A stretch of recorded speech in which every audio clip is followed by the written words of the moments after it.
Greetings to you in the name of our Lord and Savior Jesus Christ. हमारे प्रभु यीशु मसीह उद्धारकर्ता के नाम में आप सभी को नमस्कार। Welcome to Daily Devotion. इस डेली डिवोशन में आप सभी का स्वागत है। I'm Pastor Sanjeev मैं pastor Sanjeev and I have with me Brother Benjamin. और मेरे संग भाई बेंजामिन है। And we are so privileged and delighted to be part of the service today. हम बहुत खुश हैं और सौभाग्य मानते हैं कि इस सभा का हम हिस्सा है। I'd like to begin by telling you something.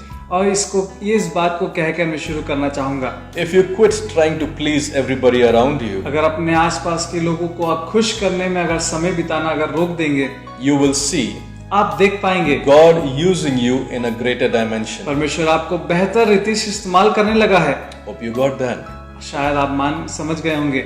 Let's go to Psalm 82 आइए भजन संहिता 82 में आए and we'll look at verses 5, 6 and 7. और 5वें, 6वें और 7वें वचन को हम देखेंगे। It says they know not, neither do they understand. लिखा है वे ना जानते हैं ना समझते हैं।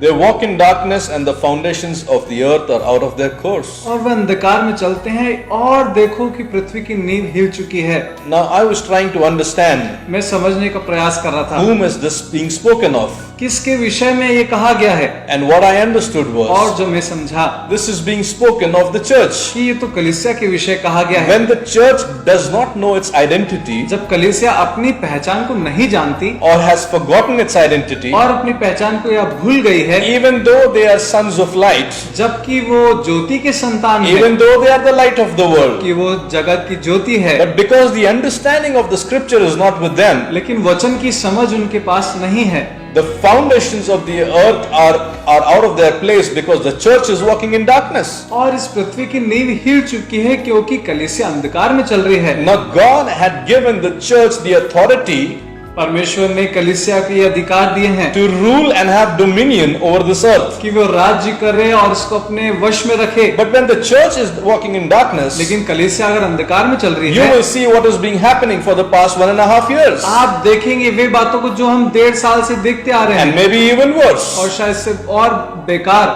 Now if you go to the next verse, अगर हम अगले वचन को देखें, it says, वहाँ कहा गया है, you are all children of the most high God. तुम सबके सब परम प्रधान के पुत्र हो। Now it's very easy to say amen to that, इस बात पे आमीन बोलना बड़ा आसान but है, it also says you are gods. लेकिन ये भी कहता है कि तुम सब ईश्वर हो। Now I thought that I belong to God, it says, मुझको लगा शायद ऐसा कहे तुम उसके हो, but it's not like that. लेकिन ऐसा नहीं है। Read the original translation. इन वचनों को आप पढ़ें वापिस से। It says you are God. वो कहा है तुम ईश्वर हो। How can I be a God? मैं ईश्वर कैसे हो सकता हूँ? I am a son of God. मैं परमेश्वर का संतान हूँ। But let me give you an example. लेकिन एक उदाहरण देना A चाहता cat हूँ। will give birth to a cat. एक बिल्ली को जन्म देगी। Dog will give birth to a एक dog. कुत्ता एक कुत्ते को ही। Buffalo will give birth to a और buffalo. एक भैंस को ही। So what will God give birth to? परमेश्वर किसको जन्म देगा? Yes, He will give birth to gods. वो एक ईश्वर को ही जन्म देगा। And you are born of God. और आप परमेश्वर से जन्मे हैं। Aren't you? क्या ऐसा You है? are born of the incorruptible seed of आप God. तो उसके अविनाशी बीज से जन्मे You are हैं। not just made in the image of God, सिर्फ उसकी स्वरूप में नहीं, but you are made in His likeness. लेकिन उसकी समानता में भी। That means you can do what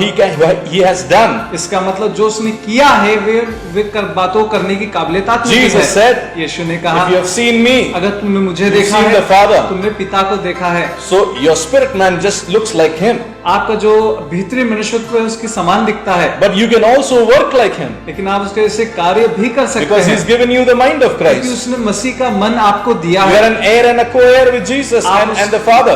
आप पिता के और उसके पुत्र के साथ वारिस और संगी वारिस हैं। He's given you every authority. उसने सारे अधिकार आपको दिए You're हैं। seated in heavenly places, आप स्वर्गीय स्थानों में आप भी विराजते हैं, enjoying the same authority that the Father and Jesus has. और जो पिता और पुत्र के पास जो अधिकार है वे सब आपके पास भी है। But when the church doesn't know this, लेकिन जब कलीसिया इन बातों को नहीं जानती everything है, in the earth is as it is right now. और जो कुछ अर्थ में पृथ्वी में दिखता है वैसा ही हम अभी भी पा रहे हैं। And it's nobody to blame but the ignorant people in the church. और किसी पे क्या दोष लगा क्योंकि ये तो कलीसिया है जो अभी अज्ञानता में चल रही है। We are waiting for God to come down. हम इंतजार करते हैं परमेश्वर उतर के कुछ अद्भुत काम को करेगा। God already came down. परमेश्वर तो आया है। He is waiting for you to stand up and do something और about वो it. इंतजार करता है आप खड़े हो और उन बातों को करने लगे। And when you don't do that, और जब आप नहीं करते, verse 7 says, 7वें वचन में लिखा You है, shall die like mere men तुम एक साधारण मनुष्य जैसे and मरते fall हो like mere princes. और एक साधारण प्रधान के समान गिरते हो। You'll fall like a normal person. एक साधारण मनुष्य जैसे You'll die like a prince.